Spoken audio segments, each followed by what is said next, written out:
what does it cost you to stay in a vehicle that you know you shouldn't be in? If you think about 5 years from now, because we're thinking like 6 months from now, 12 months from now. Yeah, we're taking home this year. We're thinking of all the pain this year. We're thinking of all the pain, but that's just like playing not to lose, right? Mm-hmm. And so if you feel like you're playing not to lose instead of playing to win, I think that's time to fold them. That's good. Right? It's time to move on. Welcome to Big Business Mistakes, hosted by Brandon and Kaylin Poulin. Here, the most successful entrepreneurs tell jaw-dropping stories and lessons behind their biggest business mistakes so that you don't make them. Ditch the fake highlight reel and get the raw truths and golden lessons of what it actually takes to scale your business from those who have done it. This is Big Business Mistakes.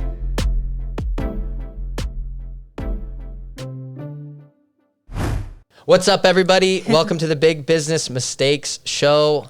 I'm your host, Brandon, and I'm here with my beautiful wife, Kaylin. Yeah. Guys, we got a good show for you today. We're going to talk about when to quit. Yeah. When to hold them and when to fold them. Are you going to sing? I don't know the song. Isn't it Kenny Rogers? Yeah. Our camera guy here, he knows the song, but we didn't give him a microphone to sing. So no singing today. Maybe you'll get lucky later on. Guys, I'm pumped about this one. This is like a really interesting topic because it's not just like when to quit. Like, what does that mean? Mm-hmm. Right? Like, what does that mean, when to quit? It's like when to quit on employees that maybe you've been hanging on to, when to quit, and maybe you need to do a new business, right? Like when to quit an initiative. Yeah. Like you've got that sunk cost fallacy and you're like, oh, but I've invested so much. Mm-hmm. When to quit on a big idea. When to quit on a big idea. Mm-hmm. And like knowing when to start. It's always now o'clock over here, guys. Yeah. Let's get real. Well, I think that's the hard thing for like, entrepreneurs. What time is it, Brandon? Right? That's the hard thing for entrepreneurs, though, is like we don't have quit in us. And so we chase things down holes, almost like Alice in Wonderland, for like forever because we're like, we don't quit. And maybe it's the thing that's literally taking down your business. It's because you refuse to quit the thing that you should. Yeah, I love it. So we're going to get into some stories about that.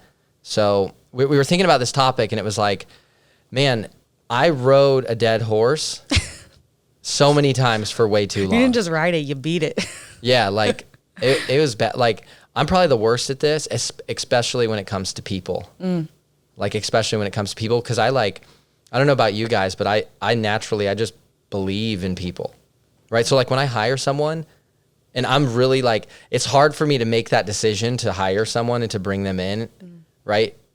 But once I decide, I'm so loyal, right? I'm like, I just believe because I'm like, I know my story, right? And I'm like, I have a GED. I'm not qualified to do what I've done, right? Like I don't know how I did it, right? Yeah. God for sure, but I don't know how I did it. And so it's like, once I've decided, I remember one instance specifically, and people, you believe in them and then they'll rise to the occasion, right? So I had an employee who, she was fantastic. Like always super diligent, taking notes, getting it, quick pace. Like we would jam and I'm like, yes, stuff's getting done. Right. And then as the business started to grow, I could tell like she started to get stressed out. Right. Yeah. And then I'm like coaching her and really like, man, people think about management and they're just like they think it's like, oh, you just hire someone, hand them like a list of responsibilities and you just like walk away. Yeah. It's like, no. It's a daily thing. Like you're always coaching as the CEO, as the owner of a business. You're always coaching your people, right? So I was coaching her. And I just remember her just like one day came to the office, completely changed her whole look. Right. And I don't want to say more than that, but like completely changed her whole look overnight. And I was like, whoa. And it was like, she was having an identity crisis because she was so stressed. And like, I was just like, I believe in you and you can do it and I'm coaching you. Right. And I just think people are like me, like, oh, you just adapt and you grow and you evolve. And like, I think it's a superpower you have. Like other people are like, I'm not qualified. I might not be qualified, or I'm not sure I can do this. And you're just like, yes, you can. If I can figure it out, you can figure it out. Like, and you transfer that to people, but then there becomes a limit of which they're willing to like push themselves through. And for the entrepreneur, like usually for us, we're like, we just keep going. But that's the definition of an entrepreneur, right? But other people, it's like, I want to be an employee because I want security. And so there's usually a lid or a cap on like how far they're willing to change and go. Like most of them want security. And so it's like with security, there's lack of risk wanting to be taken. And it's a risk to change things, to want to do new things, to have to evolve, to have to do something you have no idea how to do. Yeah. And so I think that's a superpower that you have, is just believing so much in people that you're right. When you make that decision on someone, you're like, they can do this. That's why I hired them, because I can see what they can do in the future. I'm going to train them to that point. But not necessarily all the time do they believe that. Right. And so then it's like this battle of like, you believe, but they don't believe. And so how do you know when to fold that person? How do you know when to fold the cards? Yeah, that's the question, right? Like, how do you know? And I think in that instance, I realized like, oh, this is like just their energy, their stuff's falling through the cracks, it's dropping. And it wasn't that I quit on the person, like I didn't let them go, but it was like, you've reached your lid, right? And so think right now in your company, like who do you have right now that you just love, you believe in them, you want them to get it, you want them to grow, you want to see them progress, but like truthfully, like they've been maxed out for a while. Yeah. It almost reminds me of like parenting, where you believe in your kid so much of like, I know your potential, I know what you can do, I know what you're capable of. But like if they're not willing to take those actions and take those steps, like you can't force them. But it's almost like that parenting love relationship where you're like, I don't want to let them go because I believe in them so much. Like I see their potential, I see what they could do, I see how far they've come since the day I hired them. And so it's almost like this internal pain. It's like this heart pain of like, I don't want to let them go. I want them to continue to succeed because they've come so far, and they decide to put on the brakes at that point. Yeah. And I mean, we've talked about this before, but just getting real with your staff when this happens and just being like, hey, like, where are you at? What's going on? Like, hey, these things are slipping. Yeah. So how do you know when to fold them? How do you know when to fold them?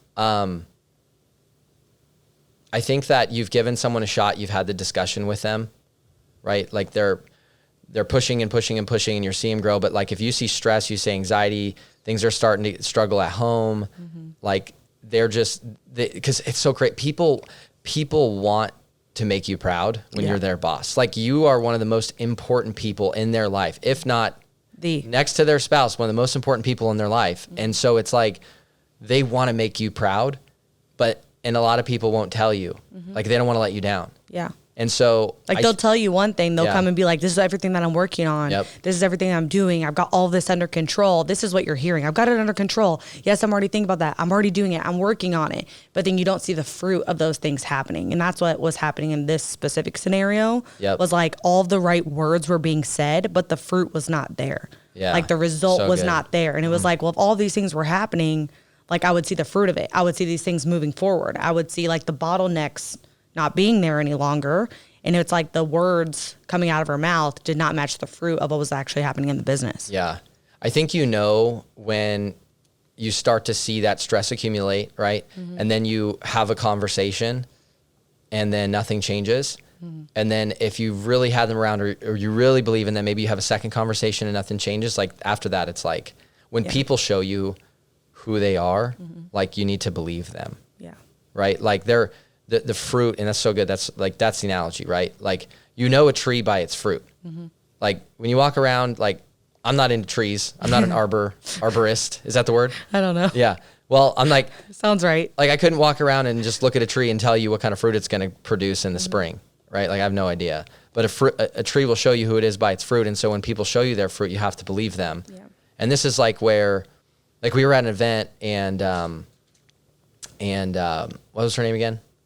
I don't know who you're talking about. You just said we're at an event. Sold her company for $1 billion. Oh, Jamie Kern-Lima. Jamie Kern-Lima was talking, and that was so cool, by the way. Yeah. Because I was like, we spoke right before her, and I was like, oh crap, she heard us. Like she mentioned it. I was like, I didn't even know that she was listening. We didn't even know she was there. It was a surprise. So we had no idea she was there. We had no idea she was after us. Yeah. And they were like, oh my gosh, we just told our whole like super embarrassing like business story, all of our mistakes, everything we messed up, like right in front of Jamie Kern-Lima. Yeah. But she loved it. That was cool. She's so cool. And so someone asked a question about like just culture and people believing in themselves and like leveling up the team. And she's like, yeah, but you got a business to run. Yeah.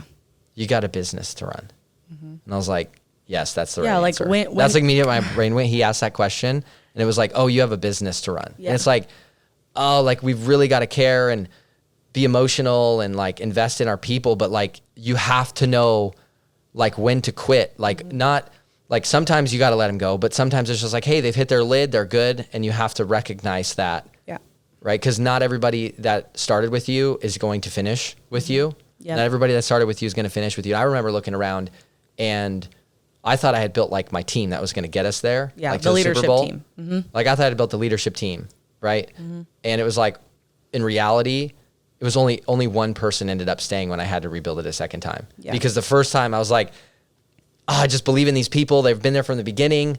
And so the people that got you to where you are not going to get you where you want to go. Mm-hmm. But being able to know when to fold them. When I think the other piece of knowing when to fold them, like you'll start having the own thoughts in your head. Like that person would become, and it's happened several times, not just this one instance that you're talking about specifically, but like, tens of times constant. in the 8 years. It's constant, right? And so we'll start talking about it. It'll start be a conversation of like, what do you think's going on with so-and-so? And like, this is the issue and things like that. And then all of a sudden you'll start hearing it from the other leadership team members. You'll start hearing it from other people of like, hey, I'm not getting this from so-and-so. Like it'll start to be validated by the team because they feel like they're in a boat and somebody's drilling a hole in it. And they're like, I'm not able to move my pieces forward because this person is like, they haven't got me this thing. This thing still hasn't happened. And so then when other people, the patterns of the other people in the team start saying like, they're validating this thought that you're already having this intuition, this gut feeling of like, I'm not sure they can go to the next level at this point. And then it'll start to be validated by the other people in the team. And I remember one time you finally let someone go. It was a guy in the leadership team, but you finally let someone go. And after you let them go, you thought the team was going to be so like distraught that it happened and like, oh no. And like, what are we going to do? Because it was a major role. And when it happened, everyone on the team was like, thank gosh. Like, thank gosh. Yeah. Like, oh my gosh. Like, thank you for doing that. Like we needed him to go. Yeah. And we're sitting back like, man, okay, like that's very validated that happened, but everyone else in the team like felt relieved that they went, and that's when like we folded the right person at the right time. And the mistake that I made was not it's so weird to talk about. Like I didn't quit on people soon enough. Yeah. Well, because people were telling you about it, right? People were telling you and coming to you and like, hey, this is the problem, this is the issue, this is what I'm seeing. It was constant, and you just refused to like. Not you refused, but like you were just like, no, we can't. This is too big of a role. This is too big of a thing. Like we can't afford to lose this person right now. And then once it was gone, it actually flourished. Yeah, because I was afraid of like the transition. Yeah. I was like, this is going to be too hard because they're so ingrained. They're so like critical to everything. And right. And I'm like, know when to quit on people. That's like, this is not marriage advice. This is this is business building advice. It's very different. Right. And so thinking about this as well, another example would be knowing when to quit and move to a new business. Yeah. So the thing that comes up for me is we were in network marketing. Yep. Right. Mm-hmm. And we had built. That's how we met. Right. We built that together, and then it really crashed. And then, so we're in that vehicle, right? Like network marketing is a kind of pseudo kind of entrepreneur 0.5. Yeah. Basically. It's like a business in a box. Yeah. Like you're not, you don't fully own it and operate all the functions, but in a way you're in control, but you're inside a comp plan. So it's very like, it's a sales job that's more entrepreneurial is what I'd say. Mm-hmm. But that's the vehicle that we were in. Mm-hmm. And I think some people right now, you guys listening to this, you might just be in the wrong vehicle, right? Like you're in a Honda Civic and you're trying to drive on the Autobahn and you're not, and everyone's passing you, you're not getting to where you want to go because you're just in the wrong vehicle. Yeah. But like, if you could go get yourself into a BMW, right? M5. Hopefully an M5. Yeah. Yeah, mine's out front of the studio right here. I love that car. It's like, you might get somewhere faster, right? And so we were in the wrong vehicle. And so knowing when to quit for us was, we were in this vehicle, it had kind of crashed, and we were looking at what are we going to do next, right? And so we were looking at other companies. Yeah, there's two options to join. Right. Mm-hmm. And you were in Puerto Rico, looking at one of those options, they made us an offer, and it was a great offer. Yeah. Right. And I countered and was like, no, we're going to do, like, give us this. Cause I knew what we were worth. Yeah. I knew Talking about jumping to another company. Yeah. The two options were either jump to a new company, New network or marketing stop company. network marketing And do something and else. do something on our own. Yeah, do something else, right? And so I remember saying, hey, and it's so crazy because what I asked for was kind of unheard of, like the signing bonus that I wanted, because I knew, like, we had done $12 million in volume, and I knew what we were going to bring to the table, and I know the math. I'm like, I always know the math. You got to know the math. If you don't know the math, like, you're like, You can't negotiate. you're just like walking blind into a gunfight. Like, you're just like, you don't have a chance, right? Yeah. Like, understand the economics of things, right? Understand the numbers behind it. Like, so I remember going in, having that conversation with them, and then they said no. I was like, we'll do it if you'd make the offer this. And they said no. Right. I think I wanted like $100,000 signing bonus or something. And that was like pretty crazy for a network marketer. Yeah. Especially us. We're like, what, 20? Yeah. I was like 20 and you were 23, 24. Yeah. And they said no. And that was the best thing that ever happened to us. Yep. Because that really forced us, like, okay, well, I set this crazy high standard. I'll join if you do this. And then they didn't. And it almost made the decision easy for us. It was like, okay, new vehicle. Yep. Right. And that's what started and became our last company that we just sold. Yep. Walking on the treadmill at Planet Fitness, being like, okay, what are we going to do then? Yeah. If it's not network marketing and we're not going to jump to a different company, Yeah. what are we going to do? Yeah. I remember that. And I was moment. like, I saw this guy selling You know it's workouts low online. when you're at Planet Fitness. Yeah, because you get one free membership. Like, you were paying for one and I was getting in for free. And you're like the pizza justifies the membership. You're like, if I just eat pizza here once, what is it, like pizza every week or something? Yeah. You're like, if I just eat pizza here twice a week, it'll pay my $10 membership. Yeah, in the tanning bed, you know? Oh, the tanning bed. Yeah. In the hydro well, bed. when you have a business model built on people not showing up, that happens, right? Yeah. So crazy. So like, some of you guys just might be in the wrong vehicle, right? And so, like, how do you know when to fold them, when you're like, when to quit, when you should quit, right? It's like, that's a hard question to answer.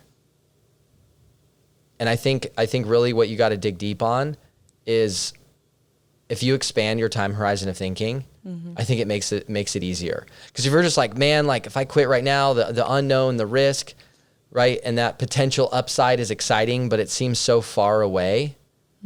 But it's like, what does it cost you to stay in a vehicle that you know you shouldn't be in? If you think about 5 years from now, because we're thinking like 6 months from now, 12 months from now. Yeah, we're thinking taking of like, home this year. We're thinking of all the pain this year. We're thinking of all the pain, but that's just like playing not to lose, right? And so if you feel like you're playing not to lose instead of playing to win, I think that's time to fold them. That's good. Right? It's time to move on. Right. And also, I think it can be other things too. Like, I think about our decision to sell our last company that we spent 8 years building, Lady Boss. It was like, we knew deep down, like in our spirit, that it was time. Yeah, like a year and a half before it actually happened. Like, we knew, like, we were just like, both like, it's just time for us. And we didn't even know what we were going to do. Right. So this is like, we just trusted God because we heard from God. We knew clearly that this is what we needed to do. And that was terrifying. And it just kept being like a reoccurring theme. We're like, man, it must be time. So like, when you get real quiet and you're just like, yeah, this is what we need to do. We were actually fasting. Yep. Yeah, we were doing a 3-day fast, right? Yep. Fasting is so big for like health, right? Like intermittent fasting. I did it for 2 years. It's phenomenal. I don't do it now. Yeah. That's a whole nother podcast. But when you just quiet your mind, you quiet your body, and you get out of this routine of food. Food is such a routine in our lives. Like, our lives are centered around food, and you get out of there and you get quiet and you listen, right? Like, you might hear. So I don't think there's and this is why I don't like this question, actually, because there's no formula for like, when should you quit your vehicle that you're in? Yep. Like, this is a heart thing. Like, this is like deep, you listening to that. Yeah, because it's not like I wanted to quit it. Like, I didn't. No. You know what I mean? Like, it wasn't I like... was terrified. Right? It was like, it was not a comfortable thing of like, oh, I can't wait. You know? It was more like I keep hearing this, like I keep feeling this, that we're supposed to move to a new season, that we're going to do something new, that, you know, we're going to have more of a family relationship with our children. Like, those are all the things that I kept that I knew in my gut that we needed to do. Like, I was like, we have to do this. We need to do this, like over and over and over again for weeks and weeks, like an entire year. And then it was like, but that's really uncomfortable. And I don't want to do that because that's really scary. Like, what are we going to do? If we're not doing this, what are we going to do after this? Yeah. And so it's a very uncomfortable thought, but it's like this deep knowing. It's like the knowing. The knowing. Mm-hmm. Yeah. The knowing that, like, deep down, I know it's what I'm supposed to do, but do I have the courage to do it? Yeah. Right? Well, one of the things that helped too, so I think knowing when to quit, right, is like seeking mentorship. Mm-hmm. Like seeking people that have experienced a transition like that before, people that have done what you want to do, right? People that have been where you want to be, like seeking that advice and that counsel. There's safety in the multitude of counsel. There's safety. There's protection for your path. There's protection for your path forward if you're seeking multiple people's opinion, the right people. Right. Mm-hmm. So I think that's critical. Like we talked to mentors, we had talked to people we trust, and it was just like, yeah, like this is clear to us. Right. And, I'll even say this, like most of the time this question is going to be framed in a way of like, when do you quit so you can make more money? Right. Like that's how that's the implied meaning of what I'm saying. You're like, oh, when should you fold? Because your next opportunity makes you more money. Mm-hmm. And I believe that. And I think if like right now your goal is to grow, but like it may not be a direction that makes you more money. Yep. Oh, dare I say this on a business podcast? Yeah. Yeah, for real. But it might give you more peace. Mm-hmm. It might give you more peace. I think people follow a lot of things. I think these days, me and you, we're following peace. Mm-hmm. Right? You're like, where do I have peace? Yep. Money's checked. Like we're blessed in that way, like check, like not worried about that. Mm-hmm. So we can follow peace. And so it might be following the growth financially, but it also might be following peace. But I think the mistake that a lot of entrepreneurs make is like, it's just always following money. It's always following growth. Yeah. And I think that might be, I think we should, because I love growth. I'm insane about it. We had the 4th fastest growing company in the country in 2019, right? Yeah. I'm all about growth. The fruit is there, but at the same time, like how do you get growth and peace? I think I'm thinking about it like that. Well, and two, just to flip that on its head, like some people might be telling you that you need to quit because it's not making the money that it should, or because you could make more money, or because there's this other opportunity. And for you, it might be my business brings me peace at what it is right now. I love what I'm doing. And so you might be hearing from the outside, well, you should do this if you want to make more. You should do this if you want to grow it to this level. You should do this. And some of us get like caught up in what other people think how we should grow our business and what it needs to be, and the expectation of how fast it needs to grow and how many people it needs to help and how much money they should be making. Like, oh, you could be making more if you did this. And for some of us, it might just be like, I don't feel like I need that. Like, I feel like I'm happy with my businesses. And so you have to kind of corral the expectations of others in your business. Because if I'm happy where my business is at right now and I have peace and I'm seeing my kids and we're going on vacations and like all these things, but it's not a 10, 20, $50 million company, but I'm happy with it being, $5 million and living the lifestyle that I have, then this is an indicator that you don't need to quit what you're doing. This is an indicator that you need to just stay in what you're doing. You need to hold them because you're happy with the lifestyle that you're living. There's nothing that you need to change, right? And so I think most of us have to kind of manage the expectations of others and the things that they're telling us. Yeah, definitely. I'm thinking of a time in transition, kind of another frame of this whole when to quit, know when to hold them, when to fold them. Mm-hmm. Come on, you got to sing it. No. It's like you know when to hold them. No when to fold them. I see. I knew you knew how to. Yeah, I see. I knew you knew it. You got it. Okay, that was good. That's all you guys get today. That's it. You get 2 lines. On another side here is, I can remember this time that we launched this initiative, right? And it was a referral program, right? It was a referral program. And I was like, you got to have a referral program. For our customers. Yeah. Right? Mm-hmm. And this is a B2C company. And we had this whole credit point system. Yeah. Earn your product for free. And like they could earn their product for free. And we created this whole credit point system that they could do. Oh, we dumped so much money into making this thing and we happen. We spent so much money on tech and finance and just it was a monster. Right? It was pushing a boulder uphill for sure. Yeah. And And it was this just like grand idea, and it's a good idea. Like it makes sense. Yeah, right? everybody has a referral program. You have to have a referral program. You have a referral program. You have people that are excited about your product, and it just fell flat on its face. It just didn't do anything. Like it didn't do anything. No matter how much we tried to push it, no matter how much we tried to promote it, no matter how much we tried to get customers on board with it. We made it clear, we made it easy, we gave them incentive. Like we followed all the rules in the book, but it just fell flat on its face. And in an ugly way. And I'm like, and it should have been something that was like hugely successful. I think that's the crazy part. It should have been. We had so many customers. It should have been hugely successful. Like 750,000 customers all time. And even if like 5% of them did it, it should have been hugely successful. It should have. But for some reason it didn't. Like it was duh, you guys should do that. Like obviously, yeah. You know? Yeah. And like people just, they didn't take to it. They didn't care. It wasn't important to them. Yep. And I think we made it simple, but I think there's some parts I would change, like the way that we had them posting on social media to refer friends. Like we gave them the scripts, we made it simple, but I think at the end of the day, it just wasn't a good fit for our business model. It just didn't make sense the way that we presented it. And so we had to kill the whole thing. Yeah, I was just like, it was so hard. It was like a little baby that I had, you know? It was like this little baby, and I was like, I loved it so much. Yeah, but and it was I spent like so much time nurturing it. It was a baby that had been like prophesied over that like they were gonna, you know, be a star of the world. You know what I mean? Like they're gonna go and do great things. Like, and you're like, duh, like this referral program, it's gonna be awesome. Like, why didn't we think of this before? Like, it was so obvious that it was gonna be great. And it just sounded good, but really so it was a vampire. So hard. It was like a vampire. Kill. Yeah. It was a vampire. It just sucked our blood away. That's what happened. Yes, and our money. And I just remember going into like all of the outstanding, the liability. It was a short-term liability because we had all these credits outstanding and just like the mess that it made in the financial side of the company.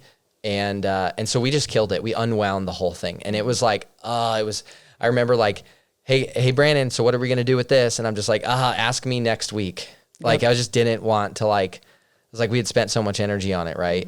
And so you have to be, you cannot be afraid to quit and to fold on initiatives in your company. Yep. So the question, if you're listening right now, is what initiative is going on in your business right now? That's not bearing fruit. That's not bearing fruit that you love, that you nurture. That makes sense. That everyone's telling you, duh, that's going to work. That's going to be so awesome. You hug it and squeeze it and it makes you feel good, but it's just draining. And you say things like, we're so invested in it. We got to make it work. What is that right now? Like, I want you to literally think about that right now. And if you do one thing leaving this podcast, it's like, go kill something that you need to go kill and let it die. Wow. So that you can prune the tree and that new branches can grow. Yep. Like, we got to know when to quit. Yeah. And this was actually the last. This is why I don't play poker, because I'm terrible at this, by the way. This is actually kind of like the last straw for us of doing things without asking our customers. And so we had to start, we started folding less in our business because we started asking our customers, like, is this something you actually want? And if we would have done that before the referral program, we wouldn't have spent all that time and energy and money and in the tech and in the, just all the time invested. We wouldn't have lost that. You know, we wouldn't have lost all that on something that didn't work. If we just surveyed them and they're like, no, I'm not really interested. Like, how much money and time would that have saved us? You know? And so we stopped just like doing things on our own and just like guessing at what they wanted and being like, oh, they're going to love this. Everyone's going to adapt it. They're going to, you know, it's going to be amazing. Yeah. It's going to double the business, like all the things. It's like, if we would have just simply surveyed them and asked them in a quarterly survey, we would have known how much people were actually not interested in it. And we would have saved like all that time, money, and energy. It's so crazy too, because we surveyed people all the time for everything after that. Yeah. And that was a game changer for us. That was an absolute game changer. I will say though, when you survey people for new products, you can't trust it. Because everyone says, yeah, I'd be interested in that. But like, if you count the interesteds as these are units you're going to move. Yeah. I make it like a fourth. Big no. It's way less. I think it's like even less than that. It was like, that's like pre-order something. Pre-order something, you know, instead of asking and buying volume. If you're in an inventory business, if you sell physical products, like pre-order if you're digital, right? If you're like retail, it's different. But if you're retail or if you're digital, like pre-order so much better than like surveying in that way, because you literally get actual orders in and and you've got the cash, right? That'll tell you. Yeah. Like that will tell you. So I have one that there was a season I went through, and this happened like several times, but where I just wanted to completely fold everything. And I remember coming to you, and it was just so overwhelming, and I was like in the marketing all the time and making all the content, and like I just got to a point after doing it for so long and so many years of trying to do it all myself, and then have like multiple roles and multiple things, and being the face, and then also like operating in the business. And I remember having like this complete mental breakdown of I just can't do this anymore. And I told you, I was like, I'm going away for 3 days. Like I was literally folding it, right? I was like, I'm going away for 3 days. Do not come with me. Like I have to just be out. Like I'm done. Just in the middle of the week, I was just like, basically like I'm quitting, but I'm going to go take 3 days to kind of like think it over of if I'm going to continue. And I was ready to fold everything. I'm just like, I'm done. I can't take this anymore. I can't take all this responsibility and just the expectation and the to-do list. That happens to entrepreneurs? Yes. And so, yes. And they don't post about that on social media. I know. So weird. And it happens in cycles, right? There's like seasons where you go through this and you're asking yourself, like, am I going to just stop it all? Am I going to fold it all? Or am I going to continue? Like you're like, someone just take this away from me. Yes. I felt like that. Yes. And you were like, well, I'm coming with you. And I was like, I don't even want you to come with me, but sure, whatever. And so we went to this resort place. I'm talking like the one where you go and just like sit with puppies. Like you literally go sit with puppies just to make you happy. Like that's how much I was in despair. Guys, actually, that's one of the activities, by the way. Yes. Like I'm not there's joking. literally a room full of puppies and you just go and sit with puppies. Yeah. And I was like, yeah, she needs to go here. Yeah. Like that's not a metaphor. That's like what you actually did. Yeah. Like every day at a certain time you go and like sit with the puppies, and it's like a service dog who has puppies, and these puppies will end up being service animals. And so you literally just go sit on the floor in a room service with puppies. like 8 puppies just like running around just to like feel joy again. Like that's how in despair I was. And then you go to like a chicken coop and like, pick up eggs and you make soap, right? And you spend your time at the spa, and it's just like a quiet place to go. And that's how like deep in the hole I felt.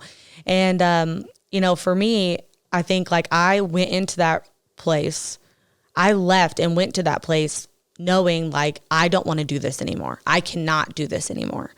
And after the conversations that we had, I realized it wasn't the whole business I wanted to fold. It was certain responsibilities and roles that I had in the business that I needed to fold. And it wasn't the whole thing, like let's close the whole thing, let's shut it down, not do this anymore. It was me saying, okay, I need to fold these roles and responsibilities. I need to have someone that's going to take these things over that I cannot any longer do because I'm so overwhelmed and so stressed out. So I went from a place of thinking I wanted to fold the whole business, or at least like have someone else do everything that I'm doing in the business and me just be out, right? I went from that to realizing in conversation with you, well, what if we set up systems and people and hired people around you that could do all of these things that are causing all this overwhelm, so you don't have to do them anymore and you can just do what you love doing. And then, because you're so wise, you have so much wisdom. I was like, keep man, going. Keep going. Wait. Keep going. I was like, is the camera on? Yes. I was like, thank God that you had that conversation with me, because I didn't realize it was just parts of the business I needed to fold. It was just roles and responsibilities in the business I needed to fold, and not the whole thing. So I almost quit the whole thing because I couldn't see. I thought it was the only way out. I thought the only way out was me just walking away, me just quitting everything. And it was like, well, what if we just took these roles and responsibilities away? What if we just took these tasks off your plate? What if we just took these, of tactical responsibilities that you're having to create? What if we just took those off your plate and you folded those responsibilities and we gave them to someone else, right? We gave them to someone else to hold instead of you. And I was like, yeah, I'm not sure. Like, okay, I'm willing to like wait that out, but I'm still like sitting with my cards, like ready to throw them in at any second. She's like sitting there holding a puppy, just petting Yes. it. Like, I don't know, Brandon. I don't know, Brandon. Right.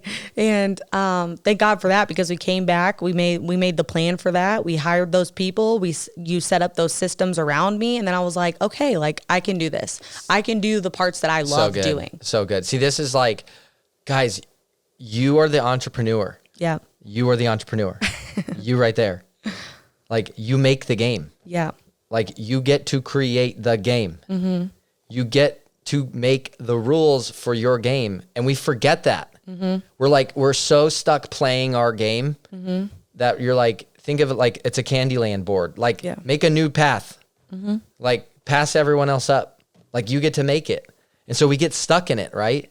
We get stuck in it. We're just like in our day, we get our routine and we groove ourselves into like ruts. And then all of a sudden we're like stuck in like you made the rut you're in. Yeah. You created it. Yeah. Like don't forget that. So you can create yourself out of it, right? But we have to just get out of our own head, right? Just got to build the ladder to get out of the rut. Yeah. And like, that's why I'm talking about like mentorship. Like if you can't see the forest through the trees because you're in it, like find somebody else who has a different perspective than you that can help you, that's been where you want to be, that's gone where you want to go, right? Like that's an easy first step to do. Like if you just do that, like that can help massively. See, and on this topic though, too, I want to say this is that if you don't do the activities that you like and hire for the function, like I would say functions in a company or activities, like if you don't do the functions or activities that you like and you don't hire people to complement your skill set and what you're great at, you're going to cover your weaknesses. Yeah. You're going to end up resenting your business, the game that you made. And that's where I was at. And that's where you're at. And like we have partners that we have now, clients we have now. This is a major thing that happens. Like doing $4 million a year, great company, great people, extremely smart. And it's like, I am so frustrated. And it's like, you are operating in an area that you don't like, and you forgot that you made your own game. And that's why you're like, okay, cool. Like, here's what we can do. Cause I can see that, right? Like somebody else can see that because they have a different perspective.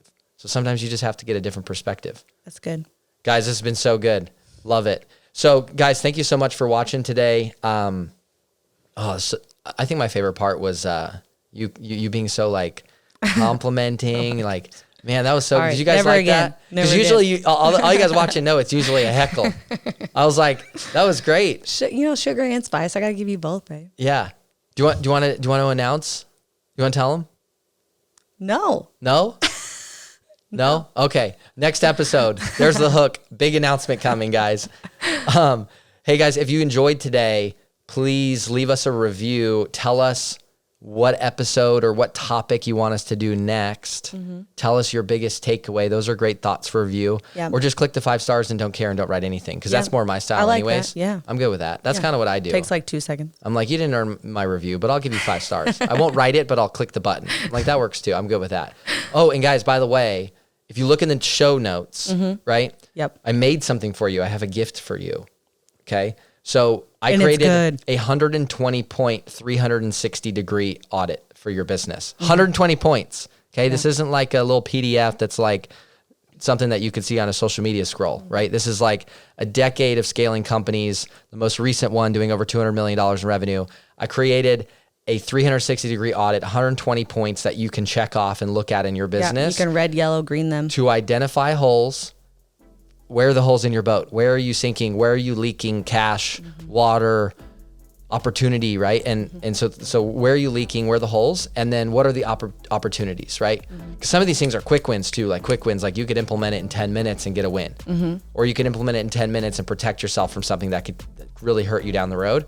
So it's totally free. It's theenterpriseceo.com/360 audit. That's a big one to type in your phone. I know. Or you could just go to the show notes, like the description in the podcast episode, and the link will be in there. So we just wanted to hook you guys up with that. Is that cool? Yeah. Cool. Like you're going to respond to me here.